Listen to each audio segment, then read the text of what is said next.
네, 9시간 조사를 받고 경찰서 지하 주차장에서 이렇게 도망가듯이 집으로 귀가하는 모습까지 언론에 보도가 됐는데 이번에 참고인 자격으로 소환 조사를 받았습니다. 양현석 씨. 네, 그러니까 참고인 어젠가요? 그제 이제 네. 싸이 씨 조사 받았고 이제 오늘 양현석 대표가 조사를 받은 건데 일단은 굉장히 빨리 소환이 됐어요.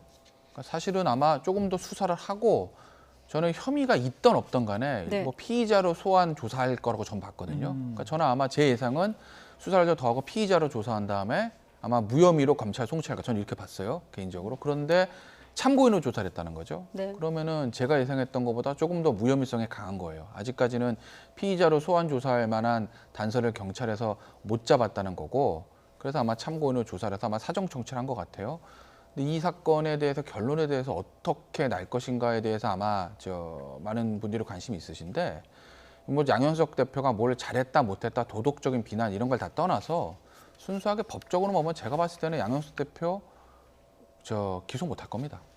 아마 저는 무혐의로 끝날 확률이 어제 뭐 참고인을 조사했다 피의자 수 이걸 떠나서 제가 아까 말씀드렸잖아요. 네. 피의자로 조사를 해도 무혐의로 송치될 거라고. 그러니까 아마 무혐의로 종료될 가능성이 제가 봤을 때는 99%예요. 이거 성매매 알선 입증 그런 못합니다. 이유는 이거. 혐의가 좀 네. 부족하기 때문에 입증할 만한 입증은 형체가- 못할 거예요. 입증이 이건 어떤 점에서 입증이 그러니까 어렵다고 보시는 겁니까? 이런 거죠. 그러니까 예전에 이제 승리 씨 같은 경우에 성매매 알선 혐의가 지금 2개 있었어요. 근데 호텔 성매매는 기소를 했죠. 네. 팔라완 파티는 기소 못했어요. 두 개의 결정적 차이가 뭐냐면 두 사건의 결정적 차이가 뭐냐면 두 개인데 하나는 성매매에 동원됐다고 추정되는 여성들의 진술이에요.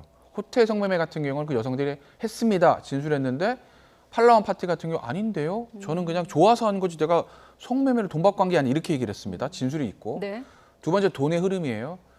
호텔 성매매 같은 경우는 그 돈이 성매매 대가로 딱 떨어졌어요. 특정이 됐어요. 그런데 팔라완 파티 같은 경우는 다른 명목의 돈들이 섞여 있기 때문에 이게 성매매 대가인지 특정이 안 돼요. 그래서 이제 기소를 못했던 건데 지금 나와 있는 이 양현석 대표의 그 한국 식당에서 성매매 알선 그다음에 뭐 지중해 요트 파티 갔다면서요. 그 성매매 알선 혐의들은 구조가 팔라완 건이랑 승리의 팔라완 건이랑 완전히 거의 동일해요. 그렇기 때문에 이게 입증이 안 될 거다. 왜냐하면 일단 뭐 중간에 뭐 정말하는 사람의 진술, 자백 진술이 없는 이상 이거는 입증하는 거 굉장히 힘들다. 네. 그래서 저는 무혐의로 결국 종료될 거라고 네. 보는 거죠. 김 변호사님은 혐의 입증이 어려울 것이다 이렇게 보시는 거고 또 여기에 지금 양 전 대표 당사자가 의혹을 부인하고 있습니다. 그럼 더 어려워지는 건가요? 사실 이제 이 내용을 좀 들여다보면 변호사님 말씀대로 사실 여기에 관여되는 사람들의 진술이 어떻게 우리가 받아낼 것이냐가 중요한데 사실 이게 2014년 9월 사건이에요. 네. 9월 사건에 이제 사실 싸이 씨하고도 정마담이 잘 알고 있다는 정황이 있고 그 양영수 대표하고도 이게 정마담이 잘 알고 있다는 그 설이 있는데 그 당시에 정마담은 강남에서 한 5명의 굉장히 이런 어떤 큰 유흥업소를 이제 운영하고 있는 마담 중에 가장 대표격에 해당되고 네. 그래서 이제 이 당시에 뭐 특정 이제 외국 인물이 왔을 때 그런 어떤 매매에서 일하고 있는 여성들 25명 정도가 왔고 그중에 한 10명 정도에게 명품 백을 뭐 한 500만 원짜리 그 정황인데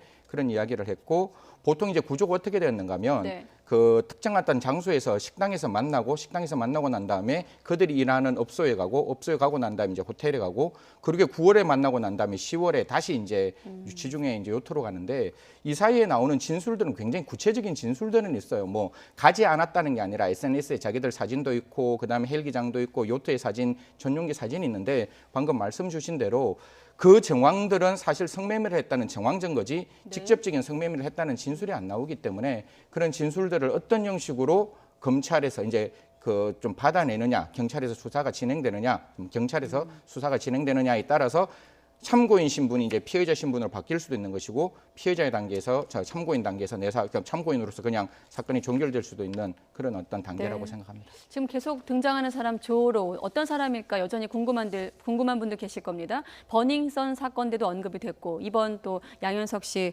관련해서도 좀 언급이 되고 있는데 이 내용을 취재한 기자의 얘기를 한번 들어보도록 하겠습니다. 조로우라는 인물 자체가 굉장히 재밌는 사람이고 사실 세계적인 스캔들을 일으킨 사람입니다. 이 분이 이제 말레이시아 전 총리 나짐 라자크 2018년도에 실각을 했는데요. 거기에 양아들, 의붓아들이 있는데 그 분의 가장 친한 친구입니다. 그럼 태국인 밥씨 또한 이 굉장히 일행들이고 굉장히 친한 친구들이고요. 근데 이분이 이제 그 국영 투자공사를 통해서 약간 그 해외 투자를 받았는데 그걸 바탕으로 비자금을 만듭니다. 지금 재판을 받고 있는데 5조 3천억 원 정도를 만들었는데 그거를 조성하고 횡령하고 관리했던 사람이 조로우로 지목돼가지고 지금 인터폴의 적색 수배를 받는 중이죠. 근데 예. 그 사이에 이 조로우 씨는 세계를 돌아다니면서 엄청난 거액을 쓰면서 클럽하고 카지노도 많이 돌아다녔고요. 레오나르도 디카프리오 예. 분한테 이제 미술품 피카소의 미술품도 선물을 하고 연인으로 알려진 미란다 커에게는 뭐 90억 원 상당의 보석을 선물하기도 하고 그러면서 세계적인 어떤 집중을 받았던 조명을 받았던 사람이죠. 예.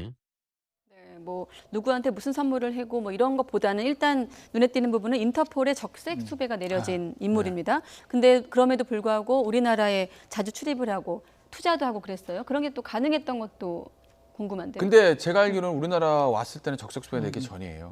그러니까 이 사람이 이제 2018년에 마하티르 총리가 다시 말레이시아 정권을 잡으면서 정권이 바뀌면서 문제가 됐거든요. 쉽게 네. 말하면 말레이시아에서 봤을 때 전 정권의 실세 중에 한 사람이죠. 그러니까 2018년인가 그때부터 아마 문제가 생기고 적색수배가 된 거지.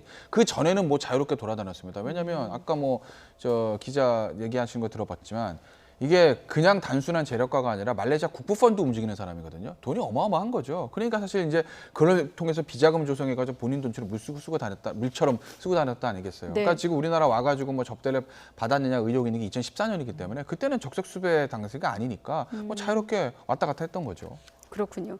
지금 보면 양 전 대표를 비롯해서 싸이 씨, 또 조사받았던 관계자들 모두 혐의를 하고 있는데 언론에 나오고 있는 내용들은 또 굉장히 구체적이에요. 아까 제가 말씀드렸다시피 사실 그 안에서 있었던 일에 대한 어떤 구체적인 진술들이 실질적으로 그 장소에 가지 아니하였고 그런 행동이 없었다면 네. 만들어낼 수 없는 굉장히 디테일한 부분들이 있고 그리고 9월에 만나고 난 다음에 그 출입국 기록도 아마 그 기자가 조금 갖고 있는 걸로 이제 저 언론에서 나왔는데 10월에 분명히 이제 그 지중해로 갔고 그 모나코라는 곳에 가서 이러한 어떤 일들이 있었다는 정황까지는 명확한 거예요. 아까 말씀드렸다시피 SNS에 그런 사진들이 다 나와 있기 때문에 네. 분명히 만났고 갔다는 점은 있는데 만나고 갔는 과정 속에서 과연 성매매가 있었고 그 성매매의 알선에 대한 대가가 있었고 그 성매매 알선의 대가를 지불한 사람이 YG냐 즉 양영석 대표냐는 것은 우리 수사당국에서 조금 구체적으로 좀 살펴가야 되는 부분이라고 생각합니다. 자, 그런데 지금 공소시효가 얼마 안 남았어요. 한 달 정도밖에 안 남은 상황인데 앞으로 그럼 어떤 식으로 좀 방향을 잡아야 된다고 보십니까? 앞서 뭐 피의자 신분 조사 얘기도 하셨고요. 뭐 얼마 전에 경찰 반응 나오는 거 보니까 현재까지는 뭐 수사로 피의자로 할 아무런 단서가 없다는 얘기가 좀 나왔어요. 그래서 이제 어제 참고인 수사한 건데 글쎄요. 이거 만약에 성매매 알선 혐의로 기소를 하려고 하면 방법은 하나죠. 그 정마담이라는 사람과 당시에 같이 있었던 여성분들 입이 열려야 돼요. 그러니까 진술은 어떻게 나와야 되냐면 정마담 이 진술이 양현석 대표한테 얼마를 받아서 내가 데리고 있는 내 업소의 아가씨 종업원들한테 얼마씩 주고 그 돈은 성매매 알선의 대가였습니다. 그때 돈이 얼마가 왔는데 그중에 얼마가 정확하게 성매매 대가로 받은 거예요. 이런 진술이 딱 나와야 되거든요. 근데 지금 돌아가는 거 봐서 그런 진술이 나올 가능성이 굉장히 낮죠. 정마담이 글쎄 모르겠습니다. 한번 지금 조사를 받았는지 모르겠으나 뭐 실제로 그게 사실이라고 하더라도 네. 그렇게 지금 와서 진술을 할 가능성이 지극히 낮죠. 왜냐하면 정마담 입장에서 보면 본인도 같이 공범되는 거예요.